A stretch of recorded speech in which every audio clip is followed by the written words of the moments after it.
ಇವತ್ತು ತುಂಬ ಸಿಂಪಲ್ ಆಗಿತ್ತು. ಹಿಂದಿನೊಂದು ಚಿಕನ್ ರೆಸಿಪಿ ಮಾಡುವ, ತುಂಬಾ ಸಿಂಪಲ್, ಹೆಚ್ಚು ಹೊತ್ತು ಕೂಡ ಬೇಡ. ಅದಕ್ಕೆ ಚಿಕನನ್ನು ಮಾತ್ರ ಸ್ವಲ್ಪ ಸಣ್ಣ ಸಣ್ಣದಾಗಿ ಕಟ್ ಮಾಡಿದರೆ ಒಳ್ಳೆಯದು, ದೊಡ್ಡ ದೊಡ್ಡ ಪೀಸ್ ಇದಕ್ಕೆ ಇರಬಾರ್ದು.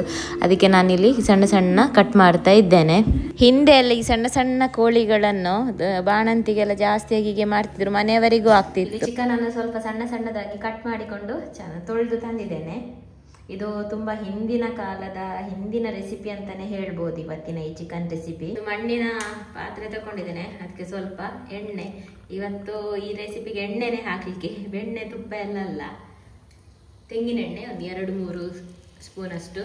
ಯಾವಾಗ ಒಂದಿಷ್ಟು ದೊಡ್ಡ ತುಂಡು ಶುಂಠಿ, ಹಾಗೇನೊಂದು 10 ಎಸಳಷ್ಟು ಬೆಳ್ಳುಳ್ಳಿ, ಇದನ್ನು ಚೆನ್ನಾಗಿ ಕುದುವ,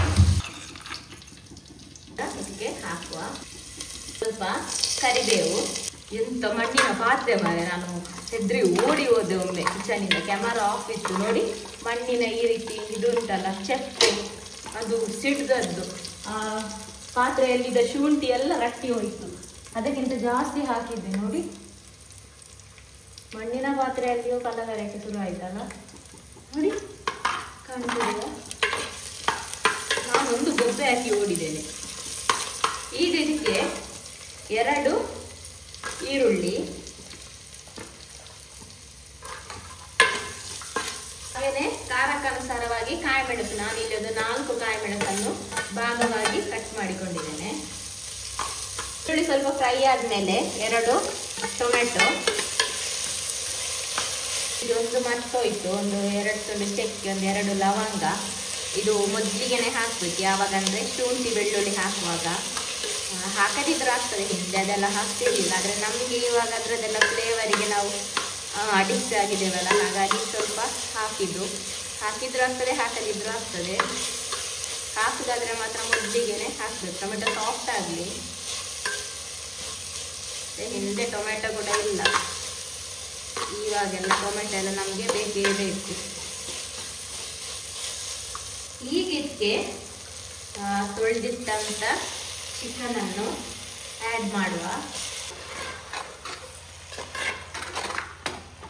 ಒಮ್ಮೆ ಮಿಕ್ಸ್ ಕೊಟ್ಟು ಒಂದು 1/2 ಸ್ಪೂನು ಅರಶಿನ, ರುಚಿಗೆ ತಕ್ಕಷ್ಟು ಉಪ್ಪು, ನಿಮ್ಮ ಹುಳಿಗೆ ಅನುಸಾರವಾಗಿ ಲೆಮನ್ ಜ್ಯೂಸು, ಹುಣಸೆ ನೀರು ಕೂಡ ಹಾಕ್ಬೋದು. ನಾನಿಲ್ಲಿ 1 ಲಿಂಬೆ ರಸ ಹಾಕ್ತಾ ಇದ್ದೇನೆ.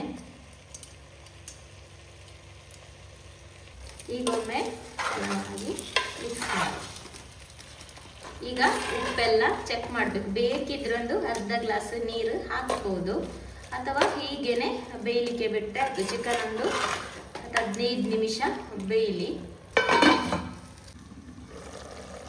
ಈಗ ಇಲ್ಲಿ ಒಂದು 80% ಬೇಯುವಾಗ 1 ಸ್ಪೂನ್ ಅಷ್ಟು ಇಡೀ ಕಾಳು ಮೆಣಸನ್ನು ತಗೊಂಡು ಕುಟ್ಟಣಿಗೆ ಅಲ್ಲಿ ಕುಟ್ಟಿ, ಇಷ್ಟು ಪುಡಿ ಬೇಡ, ನನ್ನ ಹತ್ರ ಪುಡಿ ಮಾಡಿದಿತ್ತು, ಹಾಗಾಗಿ ಇಡೀ ಇರಲಿಲ್ಲ, ಪುಡಿಯೇ ಇರುವುದು. ಹಾಗಾಗಿ ನಾನಿಲ್ಲಿ ಪುಡಿ ಹಾಕ್ತಾ ಇದ್ದೇನೆ, ನಾನೇ ಮಿಕ್ಸಿಯಲ್ಲಿ ಮಾಡಿದಂಥದ್ದು.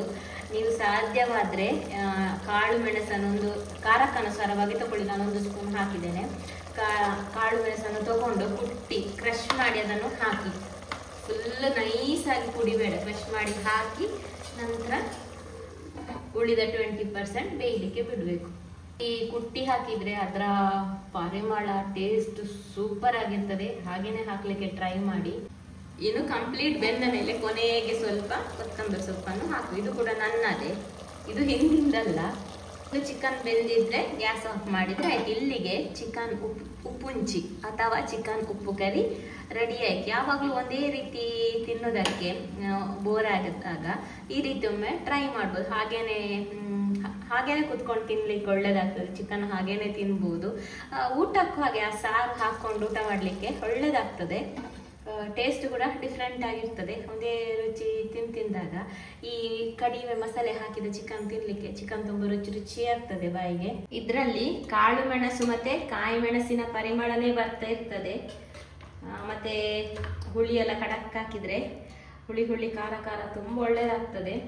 ಸ್ವಲ್ಪ ನೀರು ತರ ಇದ್ರೆ ಇನ್ನೂ ಸೂಪರ್ ಆಗ್ತದೆ. ನೀರು ಸ್ಪೂನಲ್ಲಿ ನೀರು ಕುಡಿದುಕೊಂಡು ಆ ಪೀಸನ್ನು ಜಗಿದುಕೊಂಡು ತಿನ್ಲಿಕ್ಕೆ.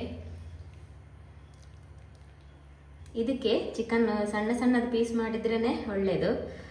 ನೋಡ್ಲಿಕ್ಕೆ ಒಳ್ಳೇದು ಕಾಣ್ತದೆ. ಇಲ್ಲ ದೊಡ್ಡ ದೊಡ್ಡ ಪೀಸ್ ಆದರೆ ಮಸಾಲೆ ಎಲ್ಲ ಇಲ್ಲಲ್ಲ, ನೋಡ್ಲಿಕ್ಕೆ ಅಷ್ಟೊಂದು ಚೆನ್ನಾಗಿ ಕಾಣೋದಿಲ್ಲ. ಇನ್ನೂ ಸಣ್ಣದಾದರೆ ಒಳ್ಳೆಯದು. ಕೆಲವು ಈ ಬೋನ್ಸ್ ಪೀಸ್ ಎಲ್ಲ ಕಟ್ ಮಾಡಲಿಕ್ಕೆ ಬಿಟ್ಟೆ ನಾನು ಹಾಗೇನೆ, ಬೋನ್ಸ್ ಅಲ್ಲ ಅಂತ. ನೋಡಿ ತುಂಬ ಸೂಪರ್ ಆಗ್ತದೆ. ಆ ಕಾಳು ಮೆಣಸಿದೆ ಪರಿಮಳ ಬರುವಾಗ ಸೂಪರ್ ಆಗ್ತದೆ.